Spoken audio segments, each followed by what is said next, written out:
Hello বন্ধুরা, রান্নায় হাতেখড়ি থেকে আমি লিজা আরও একবার তোমাদের মাঝে চলে এলাম আরও একটা অনবদ্য রেসিপি নিয়ে। এমন টেস্টি একটা টিফিন রেসিপি 10 মিনিটে কিভাবে রেডি করে নিলাম, চলো দেখে নেওয়া যাক।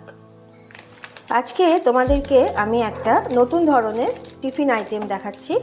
আমি নিয়ে নিয়েছি এখানে 2 প্যাকেট ম্যাগি, ছোট ম্যাগি যেগুলো পাওয়া যায় 10 টাকার, সেগুলো আমি নিয়ে নিয়েছি এখানে 2 প্যাকেট। এবার আমি ম্যাগির মশলাটাকে আলাদা করে রেখে ম্যাগি দুটোকে একটু সেদ্ধ করে নেব। দিয়ে দিচ্ছি কড়াইতে অল্প একটু জল। জল ফুটে উঠেছে, আমি এবার ম্যাগি দুটোকে দিয়ে দিলাম এর মধ্যে।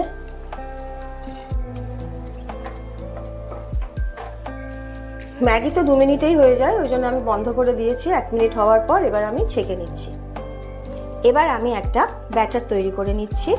তার মধ্যে দিয়ে দিচ্ছি আমি 2 চামচ সাদা ময়দা, আর দিচ্ছি 2টো ডিম, দিয়ে দিচ্ছি অল্প একটু লবণ, কুচি করে কেটে রাখা পেঁয়াজ পরিমাণ মতো, কাঁচা লঙ্কা আর ধনেপাতা,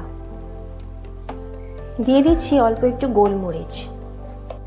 ভালো করে ফেটিয়ে নিতে হবে। যদি জলের প্রয়োজন হয় তাহলে একটু জল দিতে হবে। ব্যাটারটা পাতলা হওয়ার জন্য দিয়ে দিচ্ছি একটু জল, সামান্য পরিমাণ। জলটা তোমরা বুঝে দিও। এবার একটু দিয়ে দিচ্ছি বেকিং পাউডার অল্প করে।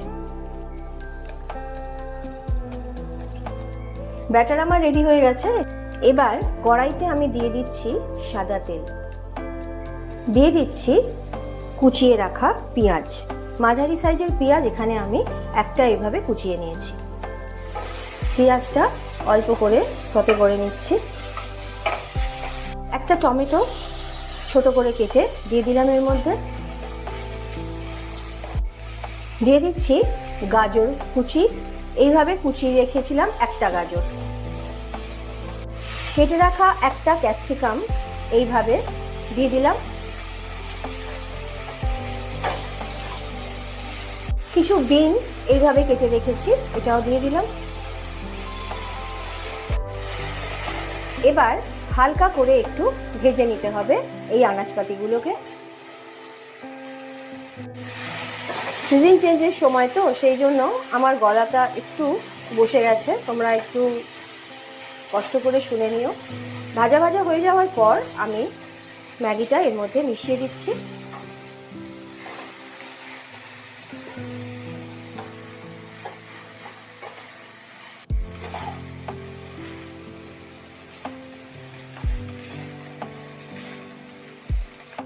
সবজি আর ম্যাগি মিশিয়ে নেওয়ার পর আমি কি করছি, ম্যাগির যে মশলাটা ওটা দিয়ে দিচ্ছি। আমি কিন্তু এখানে কোনো লবণ ব্যবহার করিনি ইচ্ছা করেই, কারণ ম্যাগির মশলায় যথেষ্ট পরিমাণে লবণ, সুগার সবই থাকে।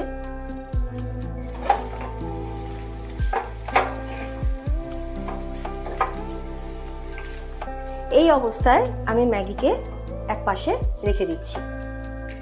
এবার আমি একটা ফ্রাই প্যান নিয়ে নিয়েছি। ফ্রাই প্যানটা বসিয়ে দিয়ে আমি দিয়ে দিচ্ছি একটু তেল, সাদা তেল দিয়ে দিলাম। সাদা তেলটা ভালোভাবে প্যানের চারিপাশে লাগিয়ে নিতে হবে। তেল গরম হবার পর এই যে ব্যাটারটা আমি গুলে রেখেছিলাম একটু আগে, এটা আমি দিয়ে দেব।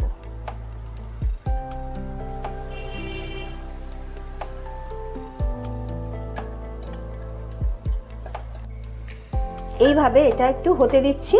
এটা হওয়ার পর আমি এটা উল্টে দেব। দেখো একটা পিঠ হয়ে গেছে। গ্যাসের ফ্লেমকে সিম করে রেখে আমি উল্টে দিলাম।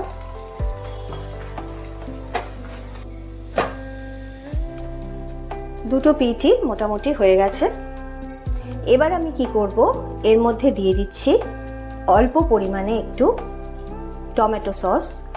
ছড়িয়ে ছড়িয়ে দিতে হবে যাতে সব জায়গাটা কভার করে। এই হাতার পেছনটা দিয়েই আমি একটু মাখিয়ে নিচ্ছি এগুলো। আমি আজকে তোমাদেরকে 2টো ডিম আর 2 চামচ মানে ময়দা দিয়ে দিলাম। এরকমভাবে হিসেবটা তোমাদের আমি দেখালাম। তোমরা যদি মনে করো তাহলে, আর তোমাদের প্যানের মাপ যদি ছোট হয় তাহলে কিন্তু তোমরা একটা ডিম আর 1 চামচ সাদা ময়দার সাথেও করতে পারো। তোমাদের পরিমাণ মতো তোমরা লঙ্কা পেঁয়াজ এগুলো তো দিয়ে নিতে পারবে। মাখানোর পর আমি কি করব, করে রাখা যে ম্যাগিটা ছিল সেটা আমি এভাবে ছড়িয়ে দিচ্ছি।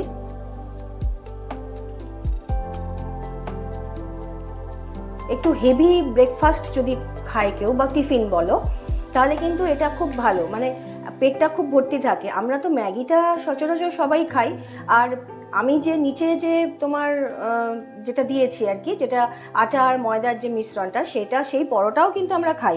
এটা এবার এই দুটোকে একসাথে করে একটা মিক্স ম্যাচ একটা জিনিস খাওয়া আর কি, নতুন ধরনের। হয়ে গেছে আমার এটা দেওয়া। দিয়ে দিচ্ছি একটু পেঁয়াজ ওপর থেকে ছড়িয়ে,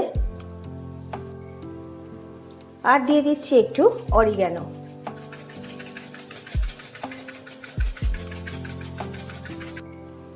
এর ওপর আমি দিয়ে দিচ্ছি দুটো স্লাইস করা চিজ। এবার কয়েক সেকেন্ডের জন্য একটু চাপা দিয়ে দিলাম। 30 সেকেন্ড পরে আমি খুলে এটাকে এইভাবে ভাঁজ করে দিলাম।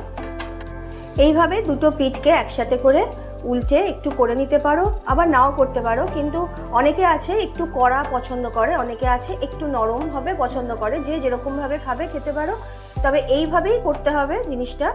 এবার আমি এটাকে যখন খাবো তখন এভাবে কেটে নিতে হবে। তাহলে আজকের মতন খুব অল্প সময়ের জন্য টিফিন রেসিপি আমার রেডি হয়ে গেল। তাহলে তো আজকে যারা আমার রেসিপি দেখলে তারা অবশ্যই আমাকে কমেন্ট বক্সে জানিও কীরকম লাগলো। আর যারা নতুন আমার চ্যানেলে এসছো তাদের জন্য বলছি, তোমরা অবশ্যই আমাকে কমেন্ট করে জানিও কীরকম লাগছে। অবশ্যই সাথে সাবস্ক্রাইব, লাইক, শেয়ার তো করবেই। তাহলে আমি আজকের মতন চললাম, টাটা। আবার আগামী দিন একটা নতুন রেসিপি নিয়ে তোমাদের সামনে হাজির হয়ে যাব। তোমরা সকলে সুস্থ থেকো, ভালো থেকো।